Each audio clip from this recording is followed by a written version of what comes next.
Kira Dek? Tahu ya?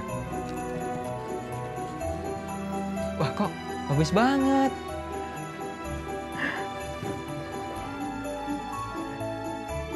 Shalom jemaat semua. Malam Natal buat saya adalah momen spesial bersama dengan keluarga kecil saya. Berkumpul bersama dengan sukacita, merayakan kelahiran Sang Juru Selamat, dan mengucap syukur atas penyertanya selama setahun ini. Terlepas dari hiruk pikuk kemeriahan Natal atau hadiah Natal yang mahal-mahal, tahun ini mari kita rayakan Natal dengan penuh kesederhanaan dan perenungan yang mendalam tentang arti Natal yang sesungguhnya.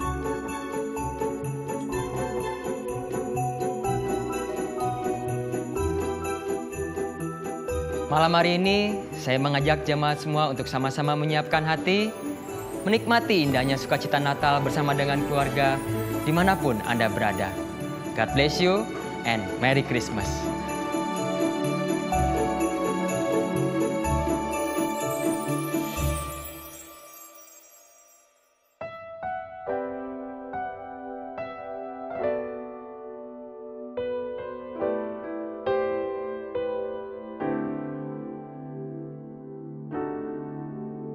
The first Noel, the angels did say, was to certain poor shepherds in fields as they lay.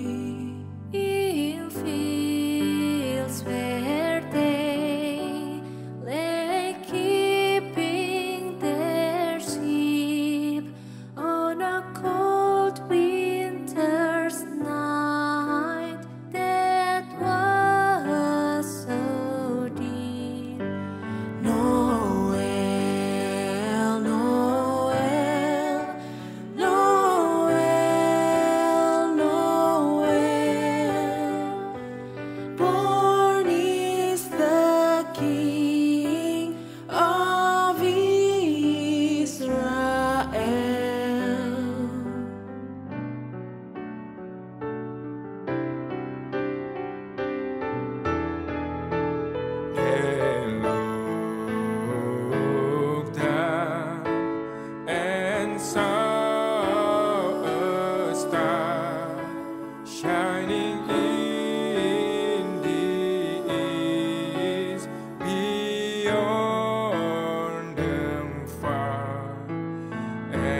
Natal pun tiba di tengah kita.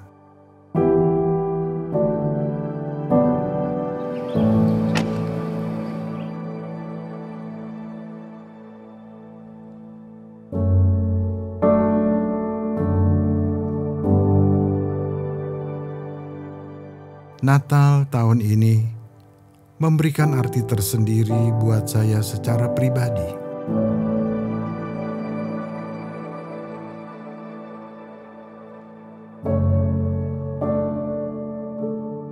Kesederhanaan,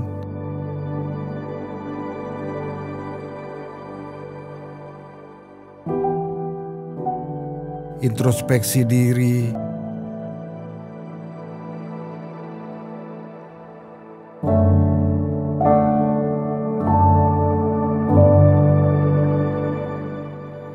cinta,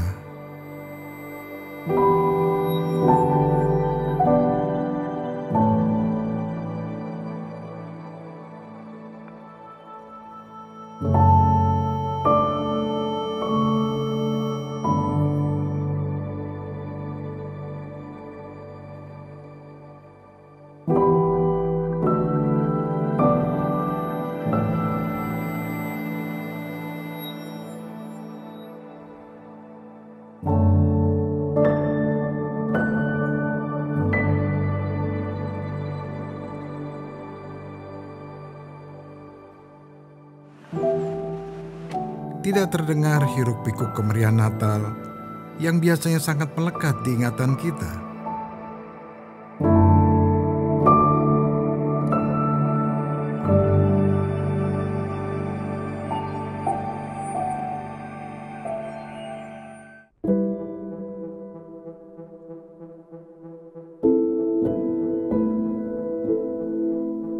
Tempat ibadah yang kosong, terasa hening dan sepi. Memang, sepi kadang bisa memberi ruang untuk mengingat kembali kejadian yang telah lalu. Kiranya sukacita Natal ada bersama kita di tempat ini, karena Yesus sudah lahir.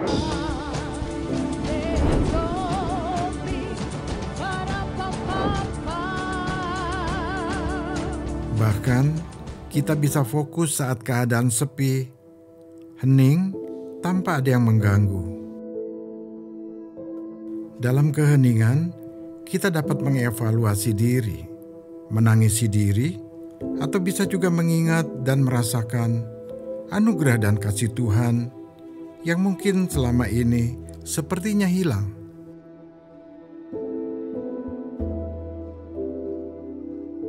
Dampak wabah COVID-19 memang mengguncang dunia. Perekonomian dunia terpuruk sehingga banyak yang kehilangan mata pencarian dan bisnis mengalami kehancuran. 2 warga Indonesia yang positif jumlah kasus terkonfirmasi positif COVID-19 virus corona kerja dari rumah, belajar dari rumah, ibadah di rumah.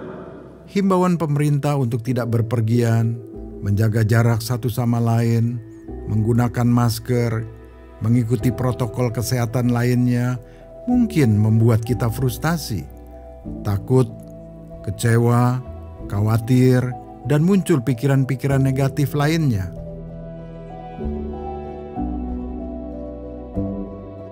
Di situasi seperti ini, saya banyak merenungkan dan mengintrospeksi diri.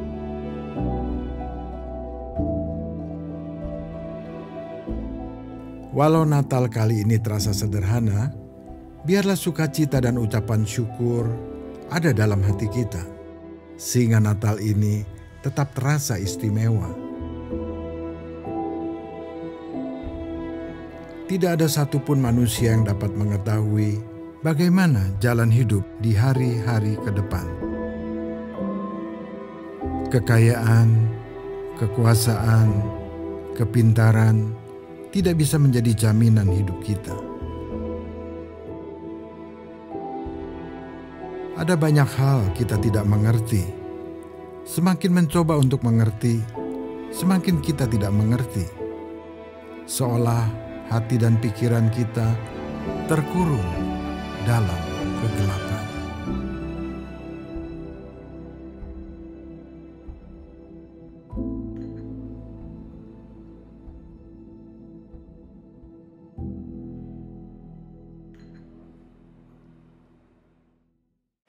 Tahukah Anda, pada hari ini ada kabar baik bagi kita semua.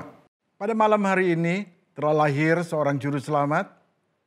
Hadiah terbesar dari Allah Bapa yang diberikan kepada dunia ini untuk menyatakan cinta kasih-Nya.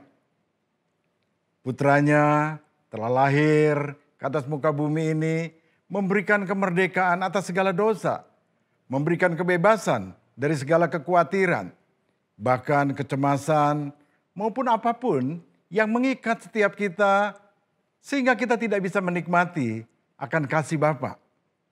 Ada tertulis di dalam firman-Nya yaitu Yohanes 8 ayat 36. Jadi apabila anak itu memerdekakan kamu, kamu pun benar-benar merdeka. Satu ayat firman Tuhan yang tentunya harus kita imani dan harus kita percaya karena mempunyai arti yang sangat besar dan luar biasa. Yang pertama, yang harus tentunya kita perhatikan adalah kemerdekaan yang benar hanya datang dari putranya. Sekali lagi saya katakan bahwa kemerdekaan yang benar hanya datang dari putranya. Saya tahu dunia atau manusia bisa memberikan kemerdekaan kepada manusia. Buktinya banyak orang yang mengandalkan dunia. Banyak orang yang berharap juga kepada manusia.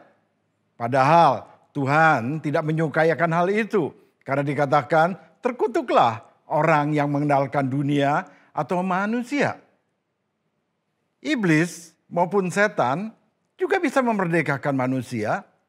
Buktinya, begitu banyak orang yang menyembah berhala.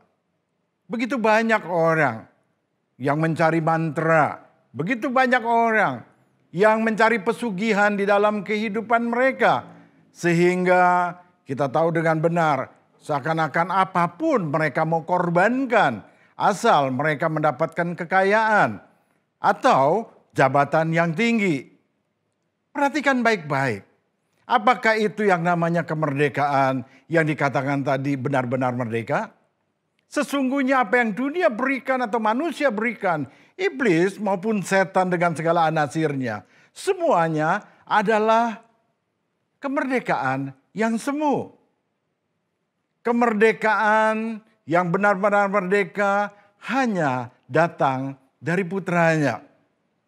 Bukan dari yang lain. Perhatikan apa yang Tuhan Yesus sendiri umpamakan. Dikatakan ada seorang kerasukan di Gerasa. Dan Yesus mengusir kumpulan setan yang dikatakan legion. Jumlahnya begitu banyak. Mereka minta dipindahkan ke babi-babi. Kita melihat apa yang terjadi dalam kejadian itu. Kemerdekaan yang ingin diberikan tentunya iblis menuntut. Yaitu satu tempat. Karena kita tahu dengan benar. Iblis dengan segala kekuatannya tidak bisa memerdekakan seseorang. Dia hanya bisa memindahkan penyakit. Misalnya orang penyakit di lengan kirinya akan mungkin dipindahkan ke kaki kanannya. Itulah pekerjaan iblis. Dan bagaimana dalam kehidupan sehari-hari yang dikatakan manusia bisa memberi kemerdekaan? Tentunya tidak bisa juga. Orang punya masalah keuangan. Ada orang ingin memberkati, memberikan pertolongan. Tetapi seumur hidup orang itu akan dituntut dari orang yang memberikan kebaikan untuk bisa membalas kebaikan. Bukankah ini dikatakan kemerdekaan yang semu? Bahkan kita tahu ada seorang anak muda yang dikatakan juga kerasukan setan.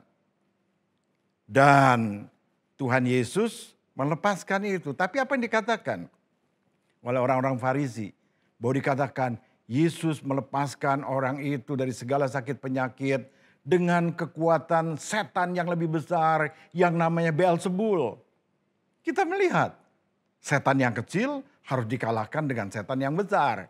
Berarti kalau orang dilepaskan dalam kehidupannya dari setan yang kecil, akan terikat dengan setan yang besar. Tetapi manusia dibutakan dengan hal itu. Malam hari ini dengar satu kabar baik bagi setiap kita. Yang harus kita perhatikan dan percaya dalam kehidupan kita. Bahwa dikatakan apabila anak itu memerdekakan kita, kita benar-benar merdeka. Jadi inilah yang tentunya harus kita perhatikan dalam kehidupan kita. Bahwa kemerdekaan yang sesungguhnya hanya datang dari anak. Yang kedua tentunya yang tidak kalah pentingnya yang harus kita lakukan dalam kehidupan kita sebagai orang percaya. Bahwa anak itu sudah memerdekakan. Tentunya anak itu sudah memerdekakan kita yang percaya kepadanya. Kematian Tuhan Yesus di atas kayu salib menebus segala dosa, kesalahan kita. Dia telah menebus nyawa kita karena keselamatan. Nyawa kita ditebus, apalagi kehidupan kita yang lain. Pada waktu dia mati di kayu salib, dikatakan saat kita masih berdosa, saat kita masih terikat oleh dunia, oleh segala dosa, dengan segala kemalangan-kemalangan dalam kehidupan kita.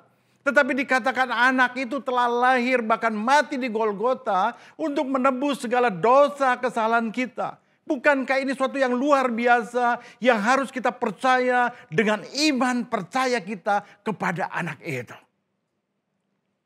Dikatakan supaya kita percaya bahwa kita ini sudah merdeka. Banyak orang yang masih terikat pikirannya bahwa hidupnya belum merdeka walaupun sudah ditebus oleh Kristus. Ada orang tua misalnya yang bekerja setengah mati. Saya katakan setengah mati, bahkan dunia berkata kepala jadi kaki, kaki jadi kepala. Kerja dari pagi sebelum matahari terbit sampai matahari terbenam. Kalau ditanya untuk apa? Ya untuk masa depan. Masa depan siapa? Masa depan anaknya. Karena dia berkata, saya tidak mau anak atau cucu saya mengalami hidup yang sulit seperti masa muda saya.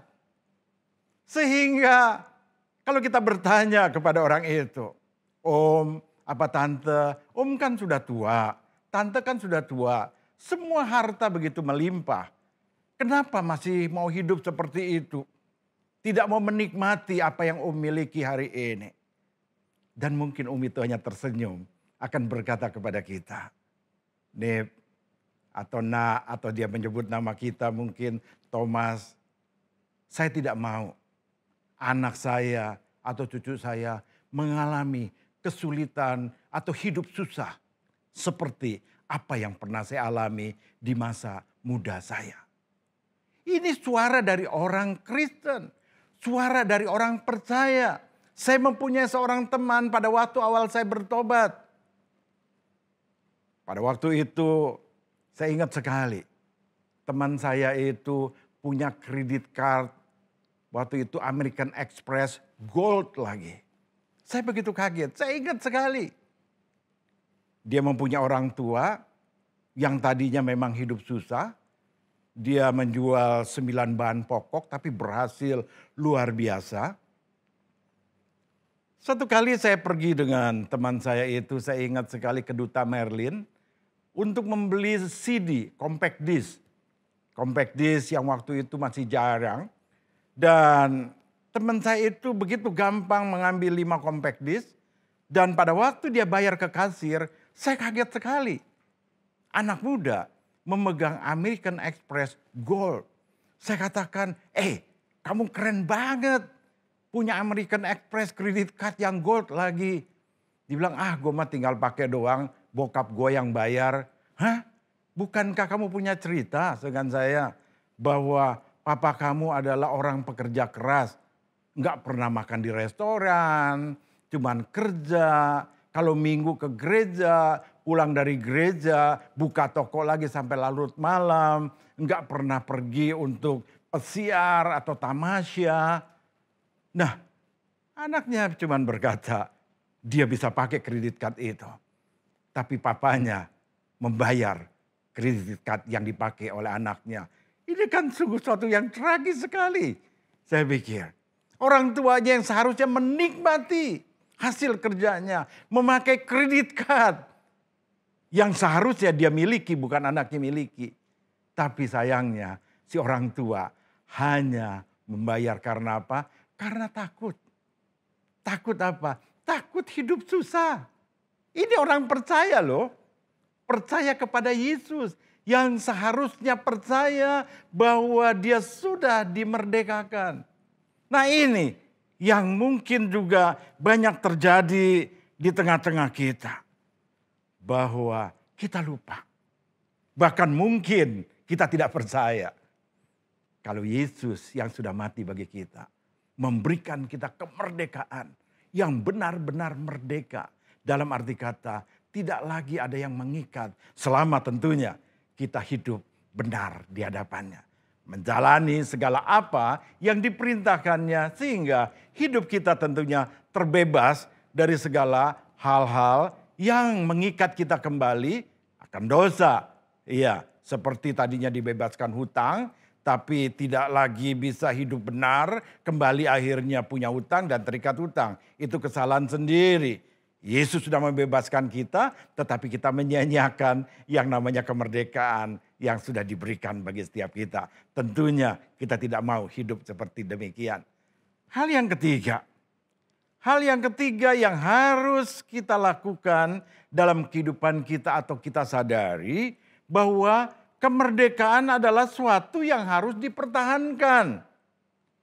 Coba kita baca apa yang dituliskan di dalam Galatia 5 ayat 1. Supaya kita sungguh-sungguh merdeka. Kristus telah memerdekakan kita. Karena itu berdirilah teguh dan jangan mau lagi dikenakan kuk perhambaan. Coba kita perhatikan sekali lagi. Apa yang dikatakan oleh firman Tuhan tentang kemerdekaan yang benar-benar merdeka itu. Yang dituliskan oleh Rasul Paulus kepada jemaat di Galatia. Yaitu dalam Galatia 5 pasal 5 ayat 1 yang berkata. Supaya kamu sungguh-sungguh merdeka. Itulah yang pertama. Supaya kamu sungguh-sungguh merdeka. Kristus telah memerdekakan kita.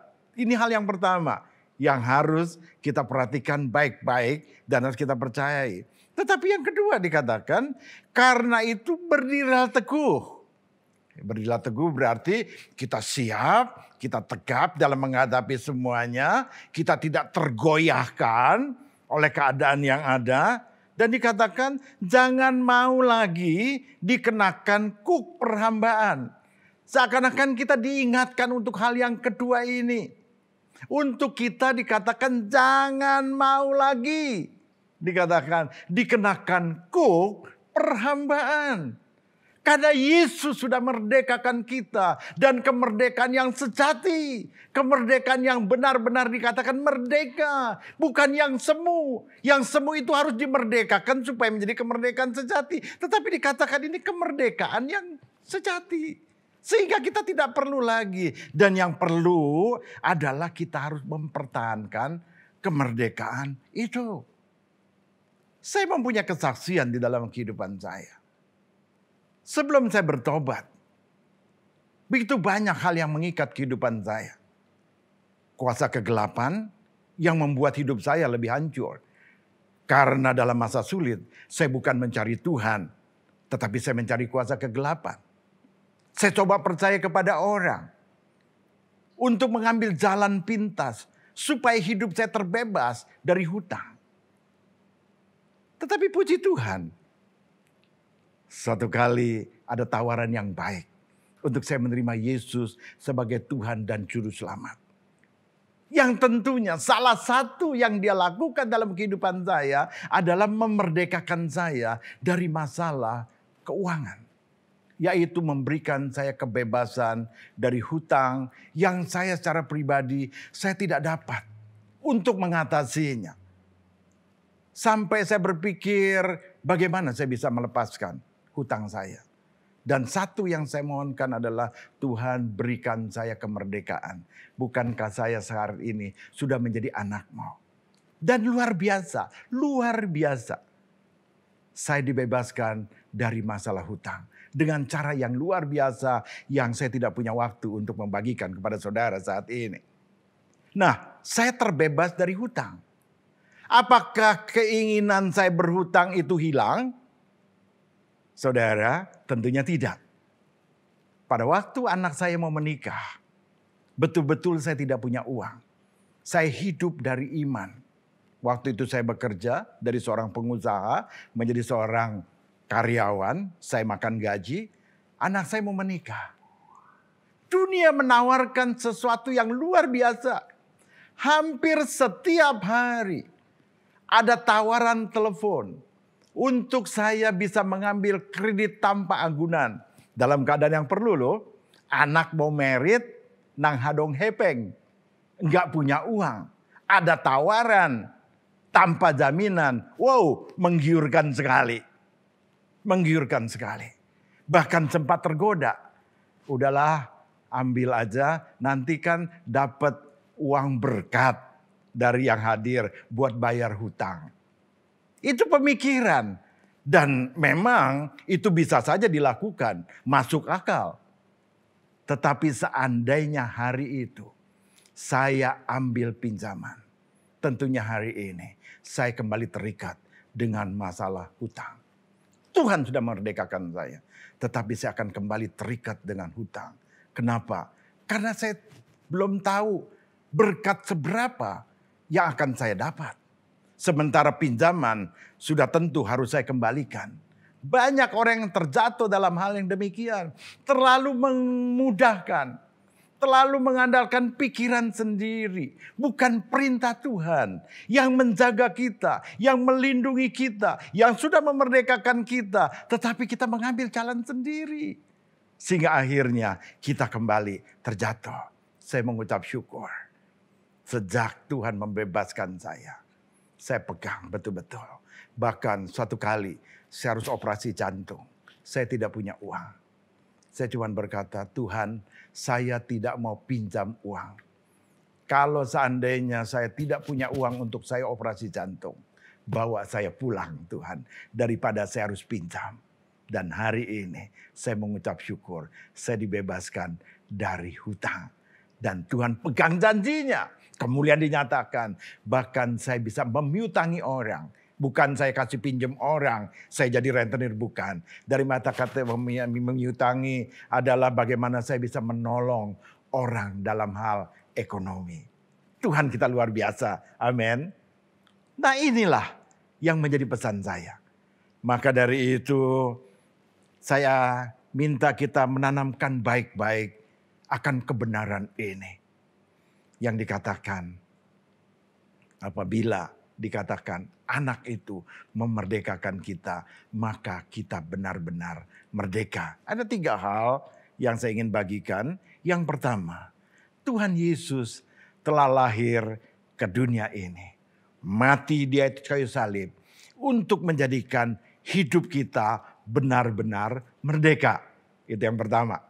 Yang kedua, perhatikan, kemerdekaan yang sudah kita terima harus kita sendiri yang menjaganya.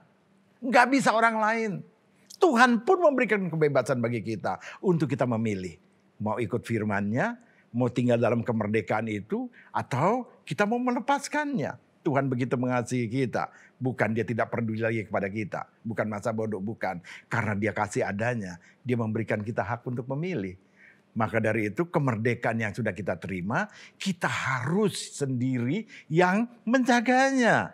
Sebab kalau kita lengah, kemerdekaan itu bisa terampas kembali oleh si jahat yang adalah musuh kita. Atau keadaan kita yang menipu kita. Yang membuat kita akhirnya terikat kembali. Dan yang ketiga, agar hidup kita selalu dalam keadaan yang benar merdeka, kita harus berdiri dikatakan teguh, ya. Jangan mau dikenakan kuk perhambaan yang akan merebut kemerdekaan kita kembali. Haleluya.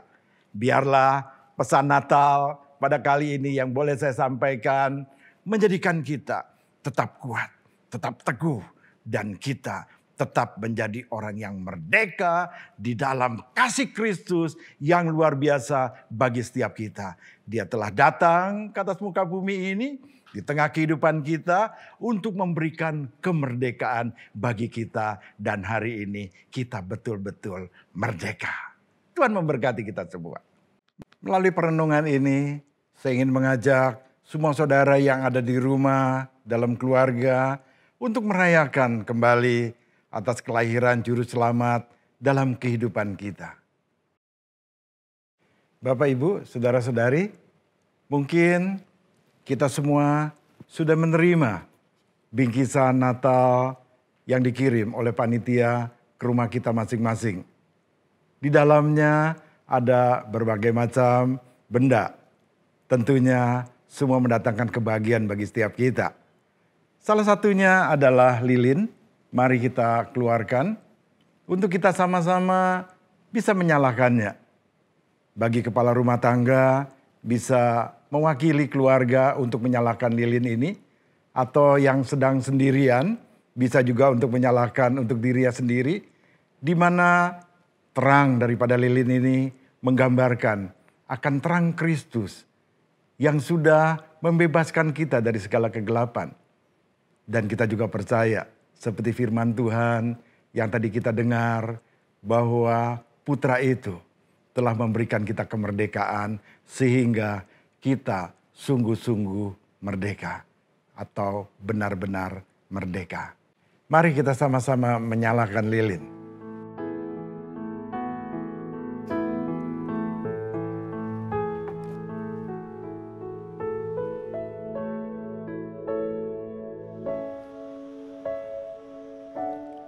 Malam ini saya mengajak kita semua, keluarga demi keluarga, dimanapun kita berada, untuk mengambil waktu sejenak, merenungkan arti kelahiran Yesus di Natal yang istimewa ini.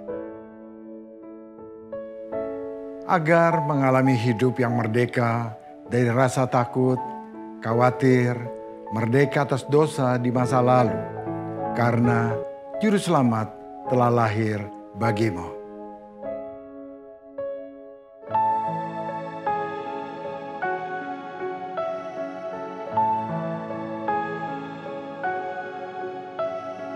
Malam kudus di langit bertaburan, bintang kemir laut terang gemerlap, terpancar kini sinar pengharapan yang dijanjikan sekarang genap. Dan bangsa yang telah beroleh harap melihat fajar kini merekam.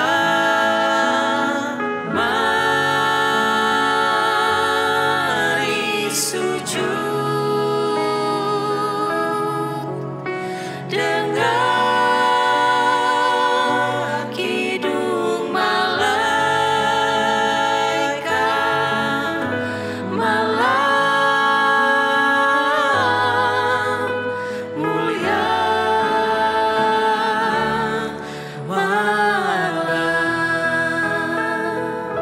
Kristus lahir,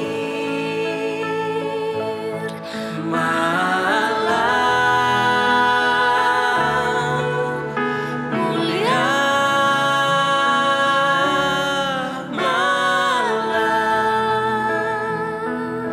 malam mulia.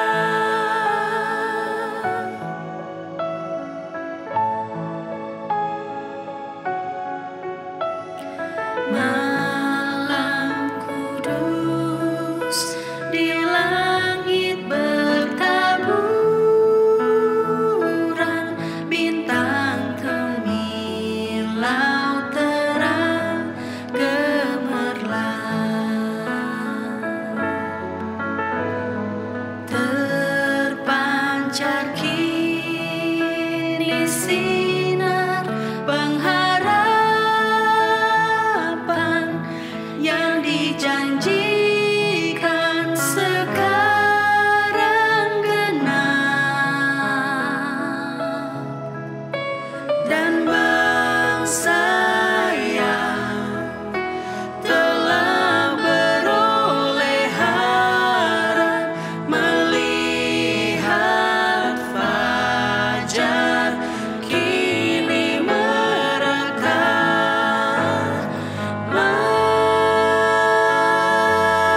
suatu malam gelap, langit penuh bintang. Seakan ingin ikut bergirang. Terlihat berkedip satu bintang yang memancarkan cahaya gemilang. Tidak seperti bintang biasa, namun bintang yang memberi tanda. Tanda bahwa dunia ikut bergembira karena seorang bayi telah lahir untuk bumi ini. Para gembala pun bernyanyi riang. Terang yang mengantar kita pada seorang bayi mungil. Terang bagi hidup manusia.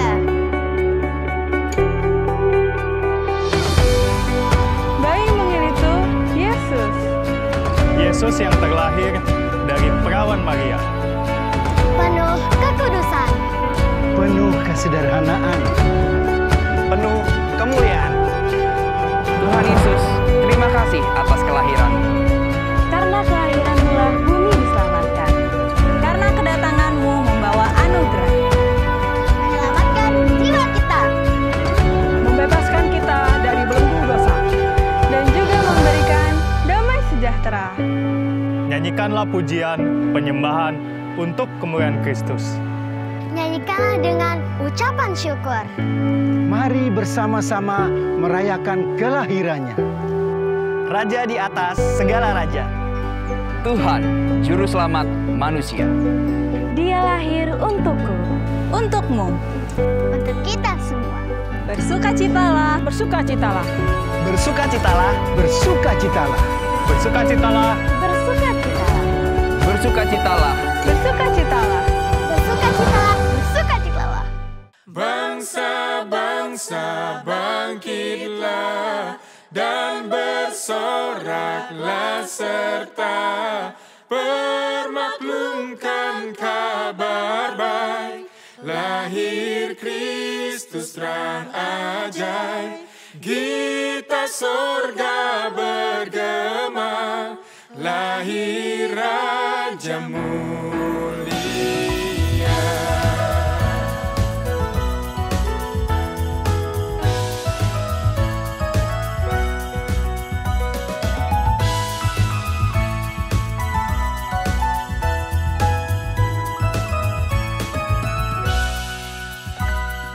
Gita sorga bergema, lahir Raja mulia, damai dan sejahtera turun dalam dunia. Bangsa-bangsa bangkitlah dan bersoraklah serta permaklumkan kabar baik. Lahir Kristus terang ajaib. Gita sorga bergema, lahir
Keluarga-keluarga yang dikasihi Tuhan dimanapun kalian berada, akhirnya kita tiba di akhir acara perayaan Natal yang spesial ini. Untuk itu, bukalah hati kalian, terimalah berkat daripada Bapa di surga. Terimalah berkat, anugerah yang luar biasa yang dilimpahkan di malam Natal yang penuh dengan sukacita ini. Anaknya yang sudah memerdekakan kita, sehingga kita betul-betul merdeka. Biar Roh Kudus senantiasa menyertai dan memimpin kita, supaya kita jangan terikat kembali dengan apa yang dikatakan dunia dengan segala keinginannya. Tetapi kemerdekaan itu tetap senantiasa ada bagi setiap kita. Anugerah daripada Bapa yang melimpah dalam kehidupanmu, dalam kehidupan keluargamu, segala pekerjaan, usaha maupun pelayananmu. Anak yang tunggal Tuhan Yesus Kristus yang sudah menjadi berkat bagi setiap kita, dan penyertaan daripada Roh Kudus yang senantiasa memimpin kita di dalam setiap kemerdekaan langkah hidup kita mulai malam ini, Maranatha, sampai Tuhan Yesus datang yang kedua kali. Mari semua kita yang percaya dan sudah diberkati Tuhan boleh berkata amin. Mari kita menyambut lahirnya Juru Selamat dengan penuh sukacita. Karena hanya dalam nama Yesuslah sukacita kita menjadi penuh. Kami atas nama Gereja Kristen Perjanjian Baru Masa Depan Cerah Lipo Cikarang mengucapkan Selamat Natal 2020. Tuhan Yesus memberkati. Jingle bell, jingle bell, jingle bell rock. Jingle bell chime in, jingle bell time. Snowing and blowing our bushels of fun. Now the jingle hop has begun. Jingle bell, jingle bell, jingle bell rock. Jingle bells chiming, jingle bell time. Dancing and prancing in Jingle Bell Square. In the frosty air, what a bright time. It's the right time to rock the night away. Jingle bell time is a swell time to go gliding in a one-horse sleigh. Giddy up, jingle horse, pick up your feet. Jingle around the clock. A mixing and mingling, a jingling beat. That's the jingle bell, that's the jingle bell, that's the jingle bell rock. Jingle bell, jingle bell, jingle bell rock. Jingle bell, jingle bell, jingle bell rock. Woo! Jingle bell, jingle bell, jingle bell rock. Kami mewakili Panitia Natal 2020 dan kru yang bertugas mengucapkan Selamat Hari Natal 2020. Tuhan Yesus memberkati. Dancing and prancing in Jingle Bell Square. In the frosty air, what a bright time. It's the right time to rock the night away. Jingle bell time is a swell time to go gliding in a one-horse sleigh. Giddy up, jingle horse, pick up your feet. Jingle around the clock. A mixing